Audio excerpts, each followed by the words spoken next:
Welcome, my name is Balazs and we are here with Razer and we have the brand new speaker system by Razer here, but what's far more important is for me, I think, is that we have now the possibility to use our whole Razer setup also with Phillips Hue Lights. So you can see here in the room there's one light there in the corner, then there is a whole rack on the left, and behind us there's even more. But we have here also the new speakers which have also chroma lighting.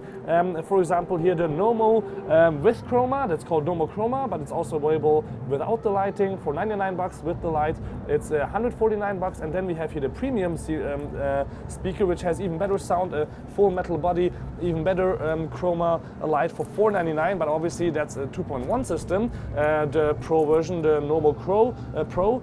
So we have a huge bass system also in the bottom. This nice black guy here with really strong bass for obviously getting your movie and gaming needs to where they need to be. So when I go into a game, for example Call of Duty, and start playing and shooting around, you can see here in the background there's always flickerings happening, and then for example if I get hit it would be red and so on, and there's always happening somewhere all around us with the light effects that gets even better into a game, and you don't need to get a bigger screen, but you have even more effects around you which make it even more fun. There's a lot of things that you can do in the software which I will show you probably in a separate video, what you can do with the brand new Hue setup. I'm excited to see what I can do at home with that, with all my Hue lights. And yeah, this is already it from the CES 2018 with the brand new Nommo system here by Razer. Thank you much for tuning in. Don't forget to subscribe. My name is Balazs and thank you much for watching.